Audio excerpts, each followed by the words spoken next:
Hello, Brad Shelke here at Conversations with Mormons. This is part 6 of Opening Eyes to Life. Last week we explored witnessing as an invitation to live relationally rather than informationally, and to trust to be right rather than try to be the most right. This week we'll explore opening eyes through a simple question at the heart of that difference.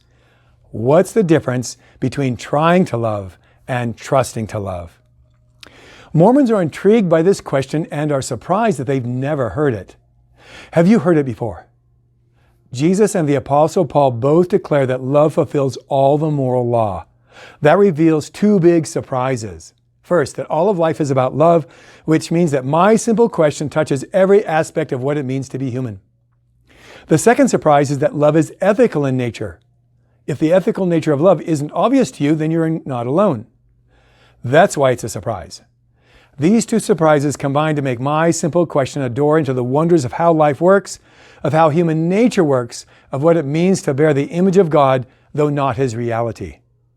Today I want to persuade you that this question is worth pursuing. I heard a form of it long ago and have pondered it for 40 years. What's the difference between trying to love and trusting to love? This question has been on my whiteboard at the free book table at USU the last 7 times. Here's a recent photo. I don't tell people the difference. I ask questions to help them notice both that the difference is important and that it's written in their soul.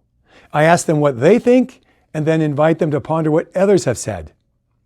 One student read the question to herself and said there's no difference.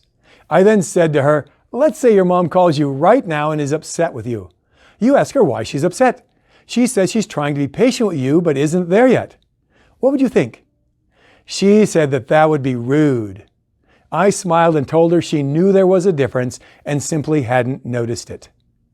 Students often seem fascinated that they can't even guess at the difference.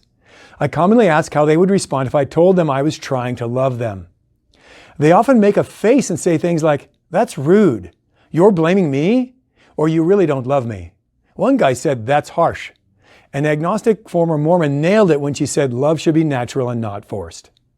A Christian who teaches special ed said he didn't know the difference, but then added an insight that trying assumes he has the ability to do it. How would you answer my simple question? Of all the Christians and others I've asked, the clearest answer was from a Mormon just back from her mission. She said that trying is about her and trusting is about God. That's basically what I heard over 40 years ago. The pastor who later became my mentor said that trying is about self-effort and trusting is about God's effort. Why don't I just tell Mormons the answer to my simple question? Why don't I just tell Mormons the truth, but instead ask embarrassingly simple questions to invite them to tell me what they know intuitively? The reason is that for decades I've been persuaded that the Apostle Paul is spot on in his letter to the Roman Christians when he says two things. First, that the goodness and righteousness of God are written in every human soul. Second, that every human, including me, suppresses that understanding in irreverence and unrighteousness. Unrighteousness simply means rebellion against right relationships. The special ed teacher's words touch another great insight of Paul. In Romans 7:18, Paul says that when he looks inside himself, he finds a desire to love others, but he finds no ability to do it. Ponder that a moment. When Paul looked inside himself, he found a desire to love, but not the needed ability. That's a deep insight into human nature.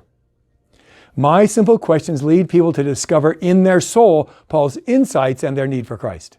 I count it a privilege to lead people to trust Christ. Last week, a new Muslim grad student who had just arrived from Iran stopped at the free book table. She was intrigued by my simple question about love. I asked questions to help her discover in her soul the goodness of God and her need for the death of Christ. She was surprised to hear that Jesus died to take care of all her sins.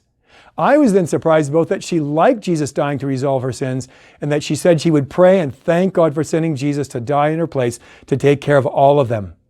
She took books and a Bible and said she would come back next week. Next week we'll explore what it means to trust love. Until then, please join me in thanking God both for sending Jesus Christ to die in your place to resolve all your sins and for freeing you from the pressure to try to love. Welcome to the conversation.